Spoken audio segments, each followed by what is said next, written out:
The Valley View explosion of 1956. I had pondered, before ever setting pen to paper, whether I should even write this story at all, and if I did, whether I should share it. My heart ached each time I read the old newspaper accounts and the recollections of those who lived through that terrible day. Yet, as I sift through the facts and testimonies preserved in Pulaski's past, I am reminded that truth must be faced, however painful it may be. Pulaski has known its moments of triumph and its seasons of sorrow, but this story belongs to the latter. It is a story of tragedy, one that scarred a community, yet also revealed its deepest strength. Here's that story. In the quiet landscapes of small rural towns across Virginia, life often seems to move at a steady, predictable pace. Towns like Pulaski, with their tree-lined streets, 19th-century historic buildings, and close-knit communities, offer a sense of peace and a tranquility, a contrast to the restless chaos of the larger world. Yet beneath that calm exterior lies a sobering truth. Tragedy respects no boundaries of geography or size. When calamity strikes a small town, the wound is not confined to a headline or statistic. It is a personal, communal sorrow that lingers through generations. Small-town life fosters an enduring sense of safety. Morning coffee at the local diner, children playing beneath the courthouse square, and neighbors greeting one another by name create a comforting rhythm that seems to promise security. But that security can be shattered in an instant. When tragedy comes to a place like Pulaski, its impact reverberates through every family, every church pew, and every storefront window.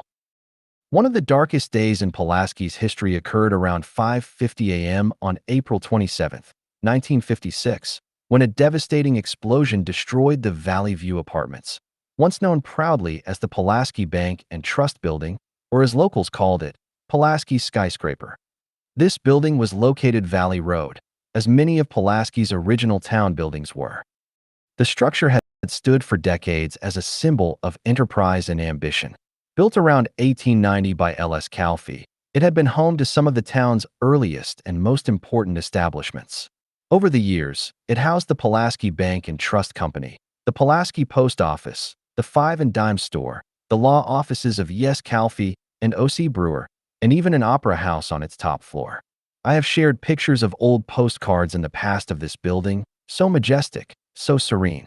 The leading clothing store in Pulaski, operated by W.A. Phelps, once occupied its ground floor.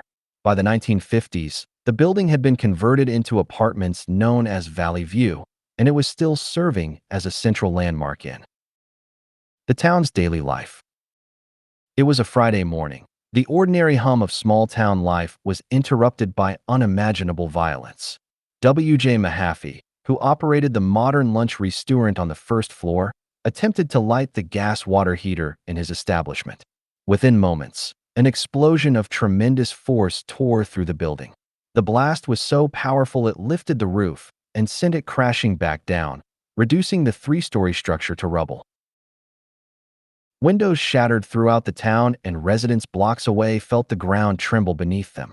In homes across Pulaski, people woke in confusion and fear, knowing something tragic had just happened. As the smoke still rose over downtown Pulaski that April morning, grim reports began to pour in. The Southwest Times published that 5 more bodies were pulled from the wreckage of the Valley View Apartments before noon, raising the known death toll to 11. A temporary morgue was hastily set up along First Street near the site, where the remains of the victims were carried as rescue crews continued to sift through the rubble. Authorities believed several more bodies might still lie buried within the ruins until late that evening. From his hospital bed, a severely burned W.J. Mahaffey, operator of the restaurant on the first floor, shared his account of what had occurred. He explained that he had gone downstairs around 5:50 a.m. to light the water heater located between his restaurant and the Salvation Army quarters. He said he had not detected any odor of gas upon entering and had only left the gas on a few minutes before striking a match. The explosion that followed engulfed him in flame, burning his face and hands, yet he managed to crawl out of the building on his hands and knees. Mahaffey told investigators he could not understand who might have turned the gas on before him, suggesting that the building was already filled with fumes before he ever touched the valve. In the moments after the blast, chaos and compassion collided. Residents rushed barefoot across glass-strewn streets to help the injured and trapped, their nightclothes still clinging with soot. Three other survivors of the apartments, Mrs. Nora Davis, 59, young Norma Jean Mabe, 12, and Eugene Welch, 55, were hospitalized with severe injuries. Mrs. Davis suffered extensive burns and multiple fractures and was listed in critical condition. The Mabe child had been blown clear of the building and sustained a fractured pelvis. When admitted to the hospital, she kept asking for her little brother Clark, who was missing among the debris. The two children had been staying with their grandmother, Mrs. Helen Denton, while their parents visited Roanoke. Fire departments from Pulaski, Dublin, Radford battled the flames until nearly 9 o'clock that morning, aided by Red Cross workers who set up canteens for the exhausted crews.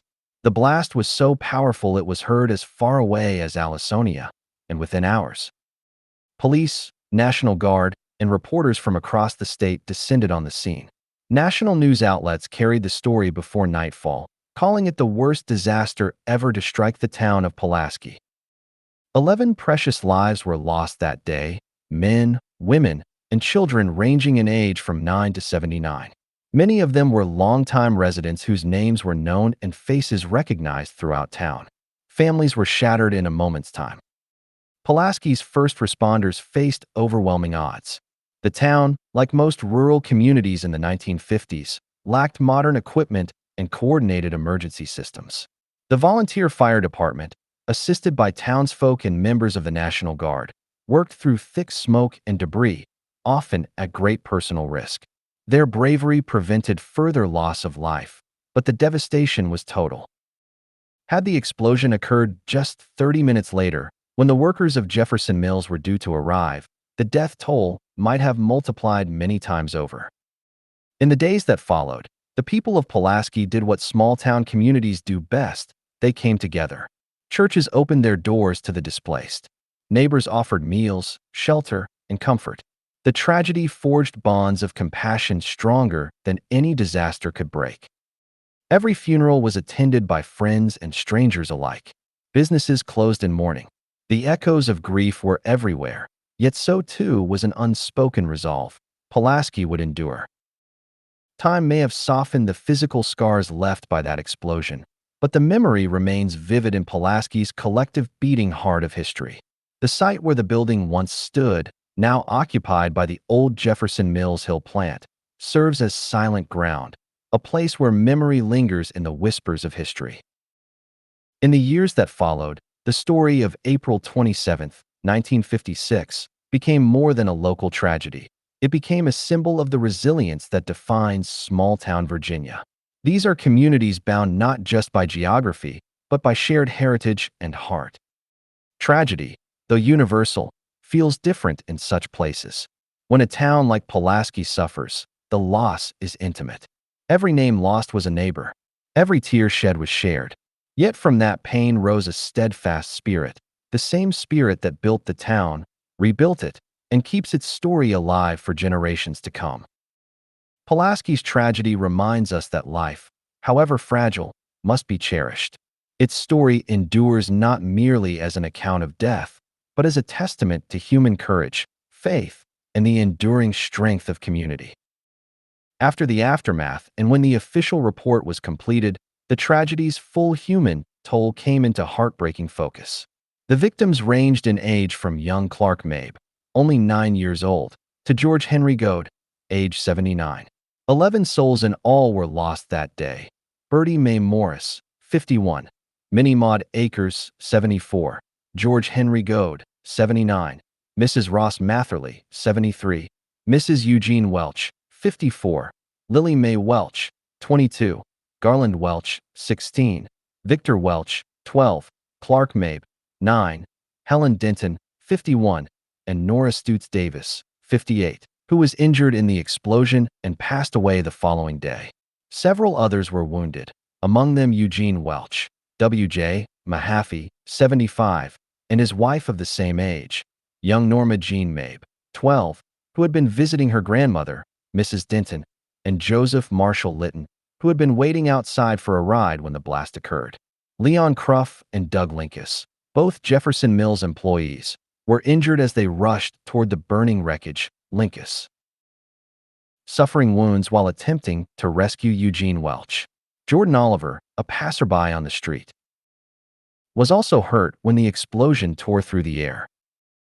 When the dust had long settled and the ruins of Valley View had been cleared away, Pulaski was left, not only with scars upon its streets, but with wounds upon the hearts of its people. Lives were lost, families torn apart, and survivors carried both the visible and unseen marks of that April morning. Yet, when justice was finally measured in the cold halls of the circuit court, the outcome was as bitter as the smoke that once hung over First Street. 13 damage suits had been filed against the Southwestern Virginia Gas Company, totaling $355,000 in claims.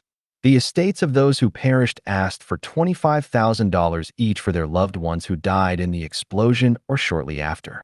The administrator of W.J. Mahaffey's estate sought $30,000 for the severe injuries that led to his death. And Norma Jean Mabe, the brave 12-year-old child who had been blown from a second-story window into the street, filed for $50,000 for her grievous wounds and suffering. But when the gavel finally fell, compromise settlements were approved. 13 cases settled for a total of only $26,000. Each received a mere $2,000 for lives, homes, and futures destroyed. For all the sorrow Pulaski bore that spring, and all the courage its people showed in the hours after, the judgment rendered was a pale reflection of the loss they endured. It was a sum written on paper, not in justice or compassion. And in the end, as history closed its page on the Valley View explosion of 1956, the survivors were left with little more than their memories, their scars, and the knowledge that what they received was called a settlement. Today, the memory of the 1956 explosion remains a solemn part of Pulaski's heritage. Though the Valley View apartments are gone, their story lives on in the recollections of those few still living who remember that terrible day and in the archives of historians that preserve it. The site, now part of the old Jefferson Mills, stands as a quiet testament to the lives lost and the courage shown in the face of devastation. Each generation that passes through Pulaski inherits this memory, not just as a tale of despair, but as a reminder of resilience. The tragedy serves to unite the past and present, linking those who lived through it with those who honor their legacy today. In every story told and retold, in every remembrance shared, may the spirit of Pulaski endure. Eugene Mathena. Using newspaper and eyewitness reports.